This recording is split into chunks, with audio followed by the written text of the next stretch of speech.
Good evening and welcome to Black Women Parlay podcast. You're joined by me, the host, Leanne Mair, founder of the Black Women Parlay Network. And today, my guest is the wonderful author, Mimi Grace. She principally writes romance stories, but you know what? It's about so much more than that. And we're really, really blessed and lucky because yours truly, Black women, feature as the main protagonists. And Mimi, I know this is slightly off script, but there is so much I want to talk to you about this topic in general. Because of Love is Blind 3, I have avidly watched that. I have avidly watched that show. And I just feel like with the way they've just positioned Black women in general, I feel like your books are the perfect catharsis antidote to that whole narrative. So like, and I know that's like to jumping off the deep end, but I would love for you to kind of introduce yourself a little bit more. Tell us about you. Tell us about why you focus on Black women as the main protagonist and just kind of bring a bit of that. And then we can jump into this kind of, as I said, you're the antidote to love, all that's wrong with Love is Blind. So let's start there. Yeah, no, it's funny. I've been watching Love is Blind, obviously, like as everyone else has. And I think I also watch, The Bachelor, Bachelorette, like Married at First Sight. So like I watch all the things, and I always get nervous when Black women are on because you never know how they're going to be treated. I've decided, like I've kind of resigned myself to watching Bachelor and Bachelorette, where knowing unless the Bachelorette is Black, she's probably not going to go far. It's kind of that. I think that's how it's set up at this point. So I think me writing romance with Black women as the leads, well, I just want to see. That's who I am. That's what I want to see. That's what I want to read. And I just reflect that in my art. So I don't, it doesn't feel as, it's an obvious choice for me to do that. So it doesn't feel like a statement. It's just like, of course, what else would I, who else would I put in the lead is my train of thought. But yes, Love is Blind is a mess. And I think the new episodes could drop today. So Maybe someone has also started to watch one of those episodes. So yes, it did. And do you know something? I love the thing is you just saying that about it being massively logical reminds me of A, John Boyega, the actor, and B, I saw this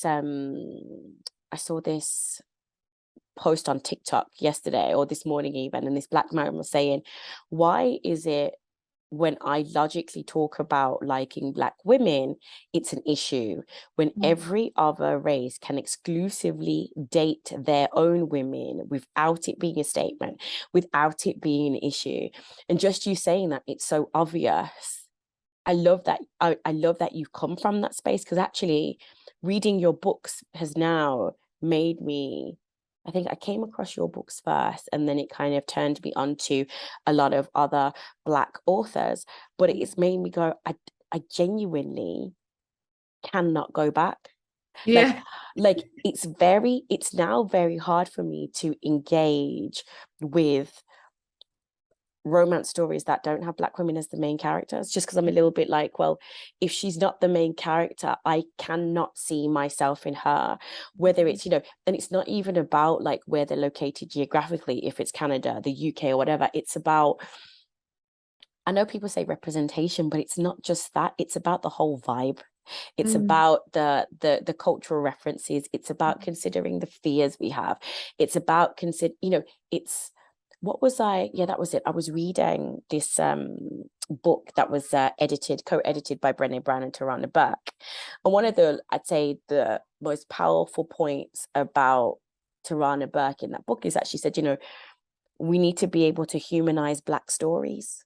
And in that sense, even though you're writing what I'm going to call amazing literature, it's escapist on the one hand, but it provides a completely different narrative to how we are perceived, to how we are, I don't know, drawn up in the consciousness of the public. yes, there are steamy scenes, but we're not as figures, as women, hypersexualized in your story. And that for me is such a powerful change than having all of this, what I'm going to call hardcore porn style narrative around who we are. Mm. Yeah, I definitely can see there have been lots of writers who I think have worked hard for, decades trying to maybe shift, maybe deviate from what is typically talked about us, like how we're framed, how our love lives are framed, how our sex lives are framed. And so, yeah, to add my voice to that kind of canon is great. I really, I know, I really appreciate, like, I really, I'm happy that I've been able to like maybe like carve out a little space in this area. So, but yeah, it can get like, at least like when I grew up, I think I was like surrounded by like a lot of like black sitcoms. Like it was like the 2000s, the early 2000s, where Mm, all the like you know, so I didn't really miss much in terms of like representation. Like I mm. saw a lot of black women on TV and like even in some books. But I will say, I when I started reading romance, it was predominantly white romance, and I got tired of it. Like by the time I hit high school, I was like, I'm out. And and that was just because I wasn't looking for, the black authors, because you just like, I go to the bookstore, I go to the library, and if it's not there, I'm not I'm like 14, 15 years old. I'm not Googling books to read. Like I'm just going to the library. And if Right. it's not there, I just like it doesn't exist. So yeah. And it's funny you say that, because when I think about that whole culture, and we think about, like, I know loads of my friends when I was going to school were reading like Nancy Drew and all these other things, and I know that's not romance, but the stories that were being read, the authors that were being read, that were, almost idolized by young girls, were not black authors in Yeah. general. Yeah. And like, when I think about like like when I was growing up, it was that part of like, I love a costume drama. And when I went to school, I went to a girls' school. And I don't know if you know about the system of houses, but all of our houses were like female authors, because I went to a girls' school, but it was Bronte, Austen, and Eliot. Yeah. Right. So I grew up on these books from the age of 11. Like, this was kind of the fodder. And it's only when I got a little bit older, and I'm sure they must censor things, when you start to see some of the language around how they talk about Black people, even who's another one, Elizabeth Gaskell. Mm. And she wrote like Wives and Daughters, and then, they Mm. go and see the Savages and all this kind of stuff, and Mansfield Park. When you start to get into the rate, and even Georgia Hare, when you start to get into the racist vernacular and the racist thought, as you get older and you develop that consciousness, not only can you no longer see yourself as the protagonist because it's explicitly anti-black in that sense, you can't Mhm. see yourself in the story. And sometimes it's really like, sometimes I'll think to myself, oh, I want to read it just because, I like the story, but then Yeah. you come across the page that reminds you there is Yeah. no space for you in this world. And I know we've spoken about this before. I think that's what Bridgerton, the series, capitalized upon in finding the black and brown market, Yeah. in doing that. Because ultimately, the way these things are written are so anti us and anti, we're not mentioned in any other light than savagery. And that's why I was really enlightened, enthused, and still very passionate and huge fan of your writing, because it just adds it removes that layer of so-called savagery, but Yeah. brings that layer of tenderness, intimacy, and self-worth. Yeah. I because I also like you, I love historical dramas, I love historical fiction, historical romance. Mm-hmm. And there is a point or a moment where sometimes you'll read and they'll mention a Jamaican plantation, and you're like, oh, right. Right. This is how you get your money. This is how you're rich. And you're like, oh, they'll just mention something and that'll like take you out of it. Mm-hmm. But Yeah, but as I said, I think even now there's a lot, at least in historical romance. Like I think that's my ultimate dream is to write historical romance because I love that's what got me into you know reading in the first place. But and Beverly Jenkins is queen of historical romance, and there are many more at this point. Well, not many, but Mm-hmm. not through two anymore. So yeah, feeling excluded while you read, and not even just like excluded, because like I personally don't feel the need to relate to literally everything I read. I'm No, okay, but when it's kind of as you said, you feel completely isolated in terms of this is actually kind of violent towards you, like this feels um yeah, you're the enemy of the story too. Like the author has not considered you as a reader, as someone who a potential reader. So yeah, I like the way you said that. It's for me, you're right. I don't need to feature because mhm, if I look at, I would say what I'm gonna say is like I've been reading a lot of books from Nigerian or Brit Nigerian authors. I do not know half of the dishes. I don't mhm, know some of the slang, but you can still say, you know what, I get it, I get it, I get it. But it's when you are presented as being a direct contra to everything, as you said, that's good and worthy in the book, or you're just taken out of it and reminded that this is an escapist. With the origins of these stories were never created as an escapist world for people like us, because it was never imagined, especially at the time they were written, that people like us could even read. yeah, yeah, yeah, yeah, Or would know anything about delicacy and appropriate behavior and all that kind of stuff. So like, and then I think now in more modern romances, I guess I'm still, you still see it that the black girl is either a colleague or something, but she's always sassy and snappy. mhm, And then once again, it's a caricature of this girl who tends to always have like a short hair or a shaved head, or the adjectives such as fierce and bold and feisty. And you're just like, can we yeah, just not every black woman is all of those things.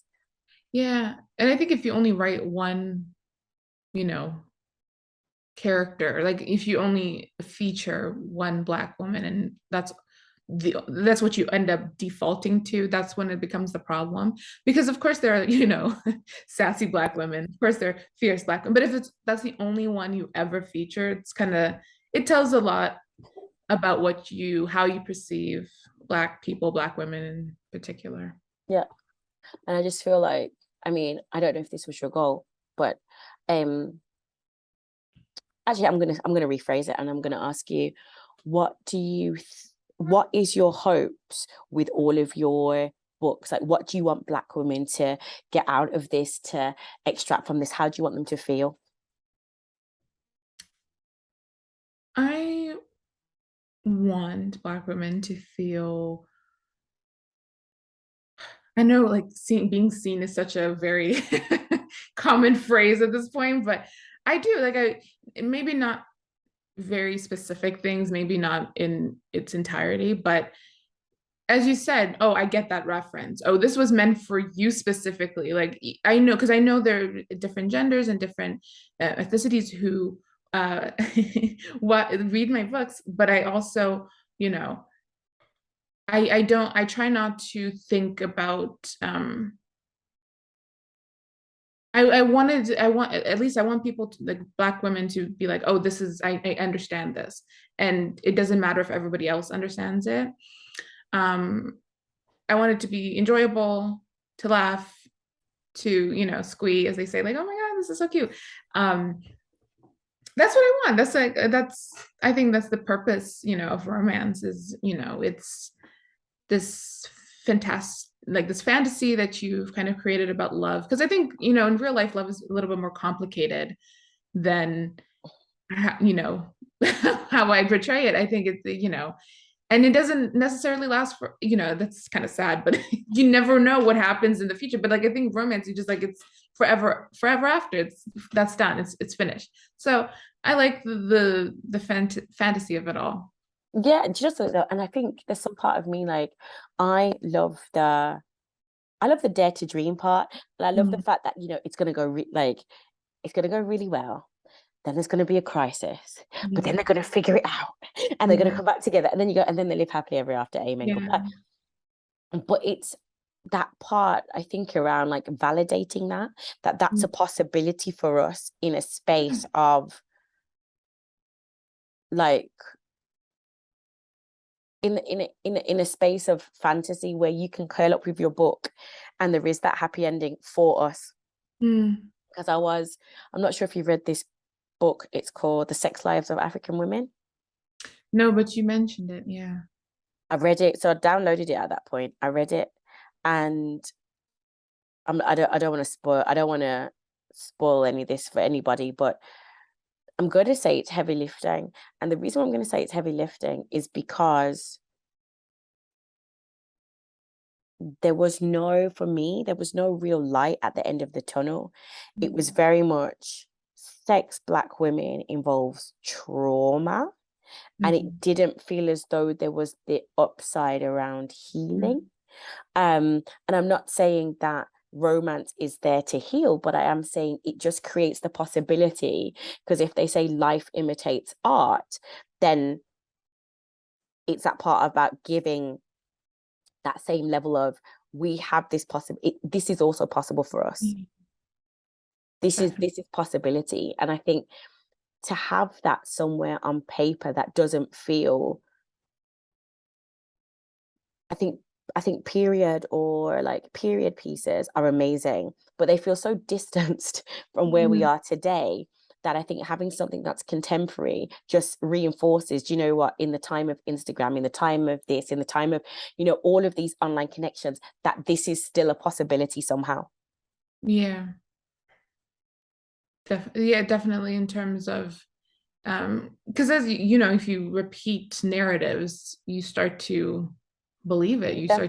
You're like, wait, is that all I can do? Is that all I can be? Is that all I deserve? Is like, a traumatic love life and sex life. And yeah, no.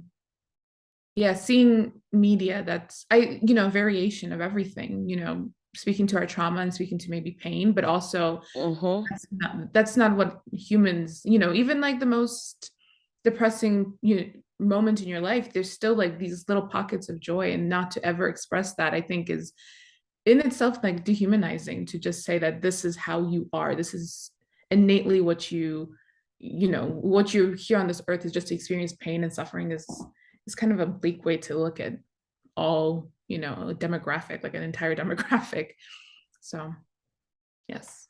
Because I don't know if you see this a similar way, but it's even, when I have an issue with him. So like let's put my issue with him for aside. But even when you like look at the beginning when he came out, all the Tyler Perry stories, right? Mm. Everyone was happy. And I got it. So because at the beginning you're like, yeah, he's a Black man, he's hiring Black people. And then you watch the stories and then you start to dissect them. And then you're a bit Yeah. like, Yeah. There's a common thread, a common narrative, a common way he writes Black women, how they are in relationships. It's, the same type of guy comes and saves them. It's, yeah, it's, and he hasn't really evolved, I don't think, over the decade, like almost 2 decade career that he's had. I will say though, I love, I haven't watched him forever, but I love, the Jazzman's Blues or the have you watched that? I I haven't watched haven't. No, I that. haven't. I haven't. My husband watched it, but he has like no reference to Tyler Perry at all. I haven't watched it. I haven't watched it either. I think nobody, I don't think anyone watched it except your husband, honestly. I haven't heard anyone talk about it. Like I just saw like a trailer and then no conversations about it, at least online. So, No, I had to literally Google reviews. And then, R29 Unbothered on Instagram, they wrote something. And then, like, people underneath were just saying, oh, yeah, it was like the Black Notebook. So, uh, okay. sorry, but I completely cut over you. What were you going to say that you watched? A Tyler. Oh, Tyler Perry. Because I think the first Tyler Perry thing I watched was A Diary of a Mad Black Woman, and that like I haven't watched it in years, so I don't even know if it holds up. But I just remember laughing my ass off in that movie. So, but I'm sure if I go back, I'm like, oh. But Which one? Okay. that's Which with Kimberly Ellis. Yes, and Shamar Moore, right? Yeah, with the bad, like cornrow frontal. Oh yes, yes, I remember. And then the guy, and then his he was a lawyer, dodgy dealings, kicked her out. Yep, yeah, I remember. And then she got mad, and then Yeah, yeah, yeah, yeah. Cicely Tyson was in it. Yeah, Yeah, she wasn't. She's been in a lot. She was in a lot of his movies. Like movies. I don't. Yeah, he must pay well. I just think, like he, as much of as a problematic figure he is, and controversial, I guess, he did, I think a lot of Black actors really appreciate. And also, I have two thoughts. I just remember something, but yeah, I think a lot of Black actors in Hollywood just really appreciated his presence. So I think they were just like, yeah, let's just, support this Black director, actor, singer, Hmm.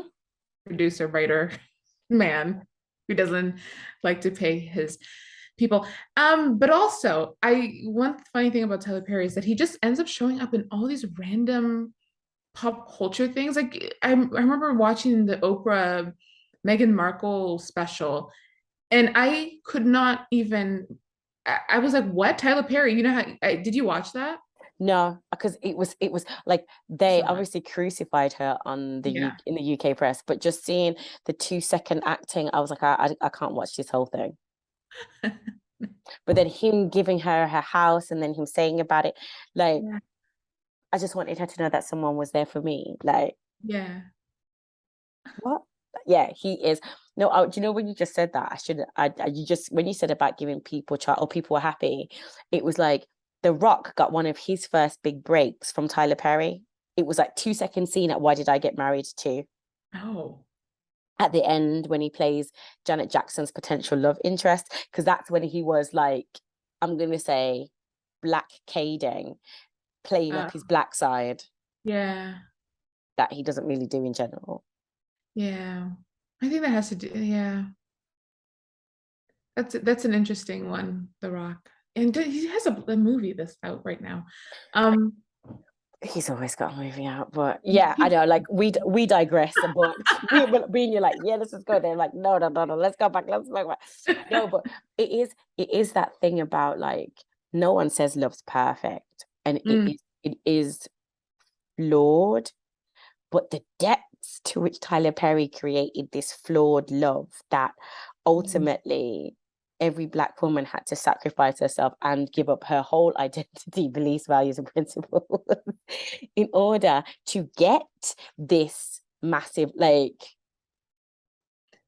yeah.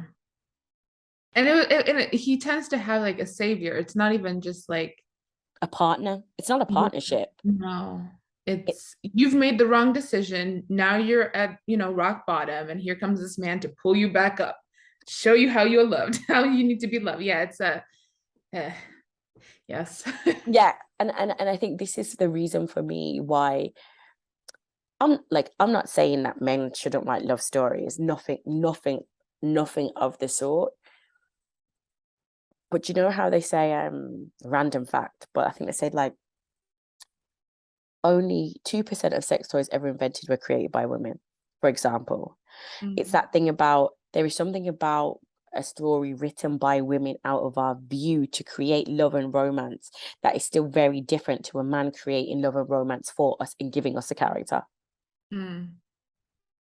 Yeah, I perspective definitely influences um how you write something. It definitely, and yeah, even there's like this kind of cheeky thing that people say online about how they'll see like a celebrity man or something and say, oh, he was written by a woman. Like this is a man written by a woman. Like, you know, if there's a celebrity man who's really, I don't know, apparently is, you know, very nice and very, I don't know. But the thing is, I always have a hard line of not celebrating celebrity men. I get real nervous even when I find them attractive because who knows? Who knows in like a year or two, a decade from now, what will come out about them? And I'm not gonna look, you know, I'm not gonna have egg on my face because I thirsted over him on Twitter, like, you know, a decade ago. I don't do it. No, I try not to. it's like, I know this is like completely veering off point, but give me an example of a celebrity crush.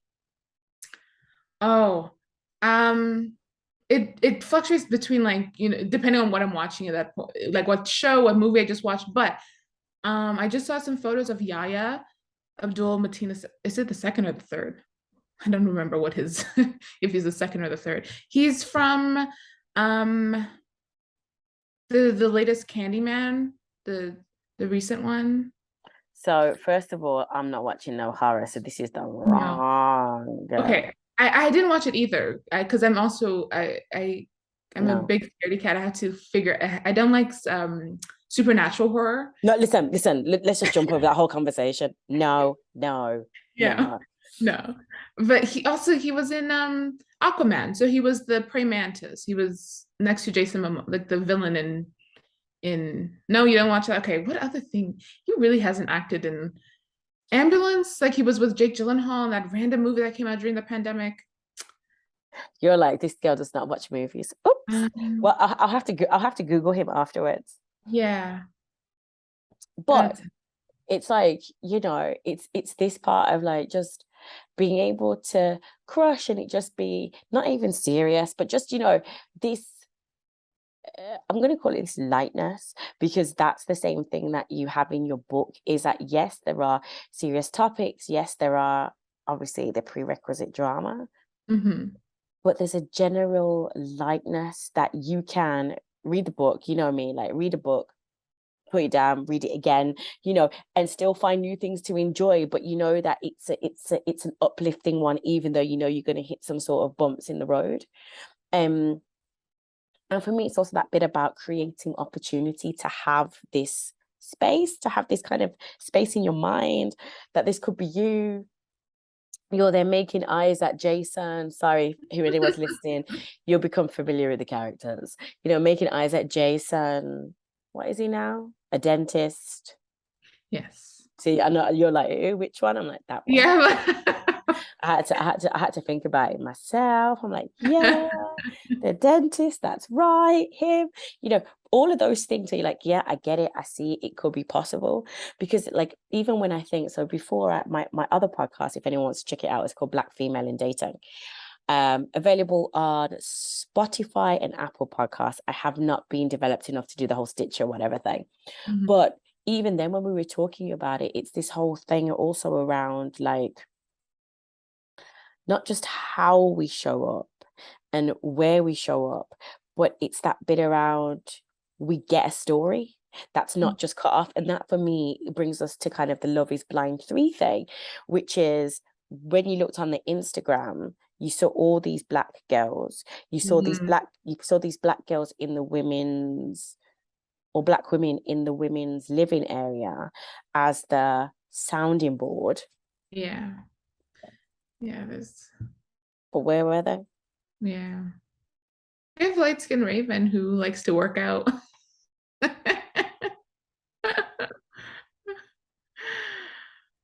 Uh, And you know what? And my problem per se isn't with her. I don't yeah. think she, like, when I say with her, I mean, sorry for anyone who's watching this and we've done a spoiler, but hopefully you've watched the first 4 episodes by now or 5. Um, but it's just the fact that she is somehow, and I'm not saying she is an airhead, I don't mean it like that, but she's somehow replicating the blonde, well, she is blonde, the blonde white Barbie type. I'm all for exercise. I like a guy who's moneyed and to pay for me. I'm Mhm. just like, there's nothing And I don't, when I say about being definitively black, I don't mean there's a black way to behave. It's just Mhm. more that there's nothing about her culturally that speaks to any part of her, like any part of blackness. And I think that's why she has been successful, because she still is racially ambiguous. Mm. And then she gets a story. I think, honestly, I don't think she came here for love. I think she's here for, I think at this point in season 3, a lot of people come to, Get you on know, television. yeah, an Instagram follower. Like, there's a lot of money to be made being a D-lister celebrity. Like, if you get onto these shows, you can start to get sponsorships on Instagram. I remember there's a this financial podcast that I listened to, and there was an influencer who was on The Bachelor who was talking about the finances of becoming a reality star, and she makes money, like not like money in a way that she said she never thought she could make, and so there's a benefit, and so honestly I think she just was willing to play the game, whether it's her authentic self, if she's playing up kind of that ditzy, self-absorbed thing. I don't know her, but she's her eyes. I believe her eyes are wide open. She knows what she's doing. Mm. She knows she's playing up something. And maybe, if you're not going to play the game, they'll just not give you screen time. If you want to actually find love, we'll say, oh, that's cute. Do that on your own time.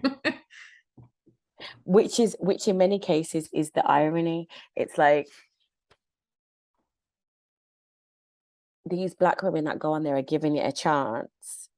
And if you choose to be genuine, you're also, well, what we perceive to be genuine, you're also then penalized for that too. Yeah. Because based on it being blind, they're technically, even though sometimes you can tell where people are from, but like when they talk, technically speaking, there should have been no reason why not a single black girl was selected. Yeah. I I have no idea. I have no idea. Because like last season, I can't remember. I block out everything past the current moment. But yeah, honestly, in terms of dating shows and black women, I've watched a lot. Like, I've watched some random shows, and sometimes, people always, like, I remember people were pushing for more plus size. Mm-hmm. Um, and I think we have like one plus size girl, but I'm always nervous because I'm like, I don't want to watch people get mistreated on TV. That's not fun to watch. I don't want to see people, get like, as I said, I watch Love, what is that show called? Married at First Sight. Right. And some of those couples, like, it's a little abusive, and I don't like watching that. I like to watch a little drama. I like to watch a little, you know, you know, Conflict and drama, but you want yeah, there to be fundamentally good things, good people to come out of it.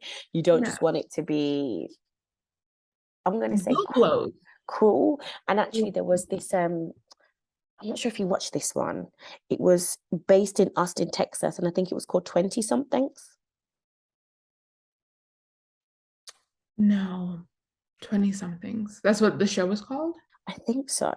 Okay. And it was like two houses, boys and girls. And then there was like there was a black guy, and he ended up sleeping with one of the white girls, and then she became obsessed with him. But then him and the black girl started to bond just as friends Mhm. at first, and then it developed into this thing. And then it was like drama, drama, drama. But actually, it was one of those shows that felt so genuine and sweet, and it had a good story, and the way the black girls were presented wasn't this crazy editing where they were portrayed as being sly or aggressive. It was just really, really, I was really impressed. It was really well done. Mhm. And I'll look at- I have to like try and find it afterwards. But I think that's part of excuse me, my thing as well, which is I'm constantly looking for ways. or I'm constantly curious to find ways that Black women in love can be positively reaffirmed. Mm, That it's not just we're this, we're that, or that we're still perpetuating that myth of, we're always left on the shelf. mm, The I'm not saying you can't be happy and single. We know we can be, and I was, but I was reading this article that was basically saying that for most Black women, I think in the US, being single is the healthier option. yeah, I think they say I know I've you I know you're in Canada, but I was just saying like yeah, yeah, yeah. specifically. North America, we kind of get swept into it.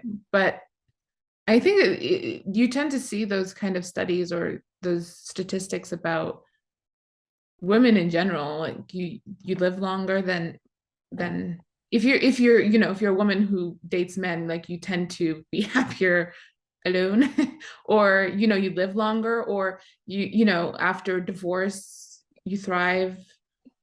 All these types of things. And honestly, like if you spend like maybe even like 20 minutes on relationship TikTok, and you see women how they talk, like how they talk about their husbands, you're like, what are they doing for you? They don't want to, they don't want to cook, they don't want to clean, they don't want to... Hold on. What's relationship TikTok? Is that where you just follow the hashtag?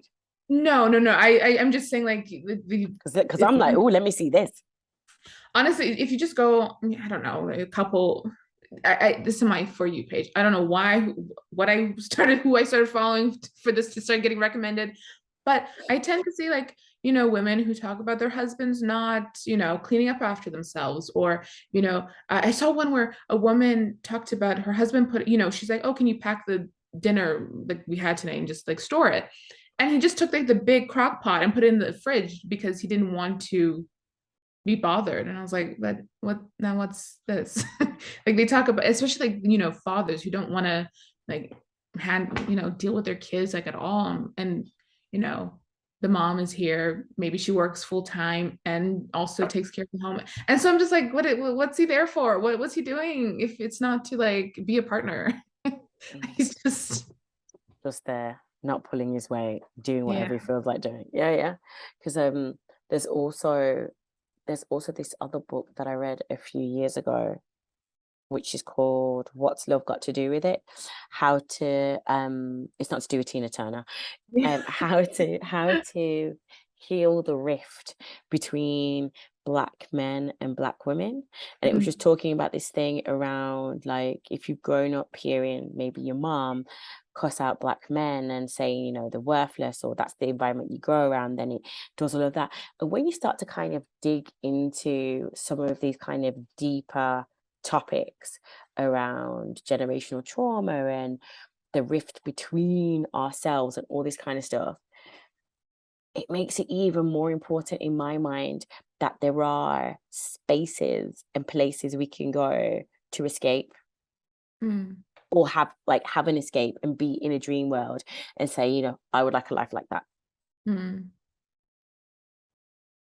Because I never watched Being Mary Jane. I heard it was good, I but never Yeah, I was watching Scandal while that was being, because I think they came out at the, during the same years. And I think I just picked Scandal instead of Being Mary Jane, but I don't know what was Scandal like on that. I know she was having an affair with the guy, but the president of the United States, see, I, it I was, didn't know who the guy was. I was just like, I know she was having an affair with the guy, that guy. yeah, with the whole president of the United States. It's, you mean like what was it like the show in terms of, Mm. And like characterization, because everyone loved Olivia Pope, but yeah. I only ever saw her as in not Kerry Washington. I only saw her with the How to Get Away with Murder crossover. Oh, okay. Yeah, yeah, yeah. Yeah, Good episode too. Um, yeah, I think I haven't watched it since I haven't gone back to rewatch it. So, but I remember, she was this powerful fixer. She was a lawyer. She had, she had it handled. She had amazing coats. So she was very, aspirational in that sense. But I'm sure going and and Shonda Rhimes tends not to, like, at least in her contemporary TV show. She doesn't really shy away from talking about race. So you have, you know, they're really blunt conversations about her being the Black mistress and the white president. So they never shied away from that. But I remember there was a point where you got annoyed at the story, but that's just like TV. So I think Olivia Pope as a character was good for TV. It was a fun moment in television history. Mm. Um, but I'm sure I think back at some of the things, I'm like, oh, you were really annoying. Like you could have made your life so much easier, just literally fall out of love with this man. Like there were some bonkers plot lines. Like I won't spoil it if you end up going back to watch it, but yeah, some of it was just like, girl, like you do not have to go through this. Like just pick a regular guy. Like my God. But But with if you're a powerful fixer, who else we gravitate to besides more power? But that's like a hypothetical. But I like hearing that. It's on my Disney to watch list. So yeah. I might pick it up just because I don't know. I'm always a bit like, how are they gonna? I'm not saying everything has to be like a Black woman thing, but we often don't get that space to have the depth of character that all other women get to have. Oh yeah, and she's messy. So yeah, if you want like, a complex Black woman character, you'll get it from her. And season one is fantastic. I always say that Shonda Rhimes shows season one are always like she knows how to write a season one. It kind of falls apart in later seasons, but I feel like season ones are always amazing with her. I felt like that with How to Get Away with Murder. I Yeah. was all in season one, Yeah. Season one is a great. and then I was a bit like, Yeah. Because some of them are very like How to Get Away with Murder is a high concept show. Like getting away with murder, like how many times? Like, whoa, you can only get away so many times, and then we need to change what this show is about. So I think this was a high ask to keep it interesting for what, 4 seasons? yeah, it was just no 8. Oh my goodness. Was it 8? Oh my goodness. And I bailed real quick. I don't think I made it. I don't think I made it to 3. Because the thing is, it's that bit about all the things you liked about the main character were things that the character could no longer keep in order to keep the storyline worth watching. Yeah. Yeah. So you can't be loyal and great at your job without having some sort of issue. Yeah. Oh, and then you're like, okay, I know this is television, but can we? I don't know. It's not that I want to live in like fairyland, la la land all the time, but it's a bit like, can we just not have some sort of? I'm gonna call it bubblegum. Can we just not have some black bubblegum? That is what I'm gonna call this episode. Can we not just have some black bubblegum? Yeah. Yeah. Yeah. I haven't watched All Rise, but I think if you want like, just a career woman doing her thing who's mostly good, I think that seems to be a show that people like. I like Harlem. I have to admit, love that. I haven't watched it. It's perfectly, deliciously messy. There are characters that you just gravitate to, and it's like 4 Black women across, like so different. So it brings that friendship element together, which becomes I think we talked about this as well, which becomes like a really important element to all of these stories, because it's not just about love in terms of like sexual love and partnership, but also like friendship. And I think that's one of the, and I know you did that, that's part of your writing style, but to have these women who also have strong friendship groups Yeah. is like another element, because there's something about that part as well. Oh, I think I've frozen. No, I'm still there. Yeah, there's something about that part as well. So my question for you, and this is like a direct question now, is, or do you even have like aspirations of how you'd like Black women to win? Like, what would it be for you? And this can be above and beyond your books. Like how, oh wow. That's a I know big it's a question. big question. I know. I know. As I said it, I was like, Leanne, how could you ask a question that is this big?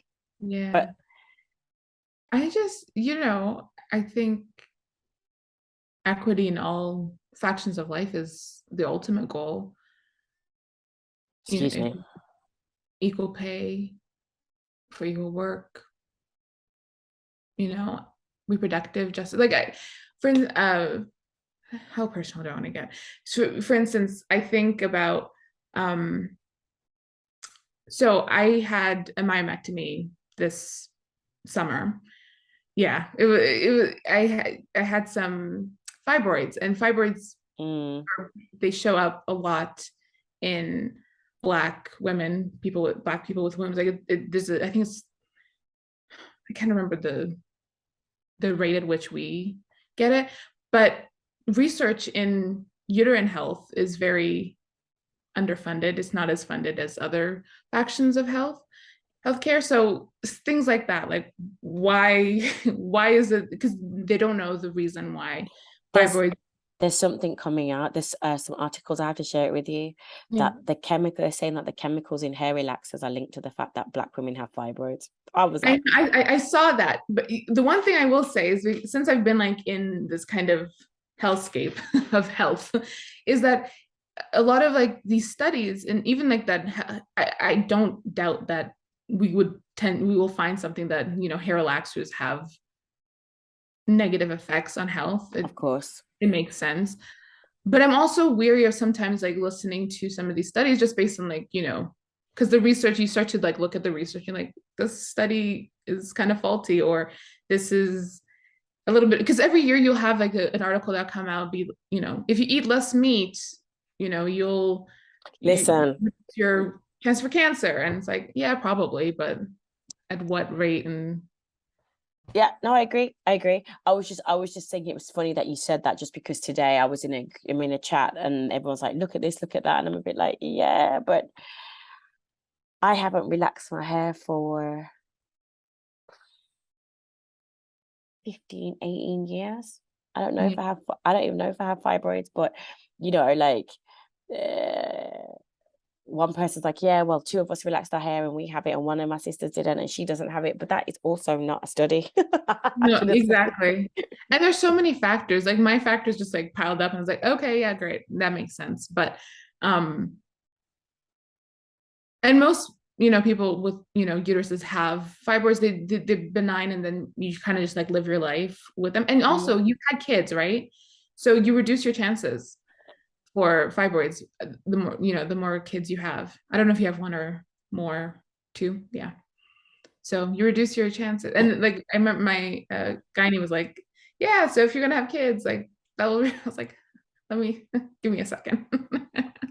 But can we not use them as fibroid treatment? Just yeah, throwing it out there. yeah, yeah, Lifetime worth of responsibility for. yeah. He was just like, if you that's one way. Birth control doesn't really work, but and the other one is like a hysterectomy. I was like, let me keep my uterus for now. Let me just you can just Yes, take fibroids out. thank But you.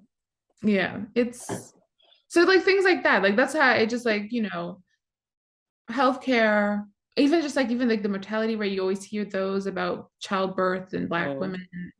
Um, yeah. Education, every faction of life, I just want to see Black women win whatever, we decide to do. agreed. I'm with you. I am with you 100%. So, can you tell the good people where they can find you? Can you tell them handles? Where can you be found, Miss Mimi? I can be found at Mimi Grace Books, literally everywhere on the internet. So mimigracebooks.com, at Mimi Grace Books on Instagram, Twitter, TikTok. I'm on TikTok now. Oh, I'm gonna go check that out. Don't look at my TikTok. It's a mess. It's hilarious. Like I just do silliness, but it's fine. Um, thank you so much for what has been a really refreshing conversation. To anyone who's looking for me, you can find me at my handles are not in any way consistent. I am at Leanne MM on Instagram. I think it's Leanne Meir on TikTok. and I don't really tweet that much. I just really use Twitter to look at Love is Blind stuff. So you find me as Leanne Mair 5 on Twitter. And I just want to say thank you all for taking the time to listen. And I look forward to you joining us for our next show. Goodbye and good night.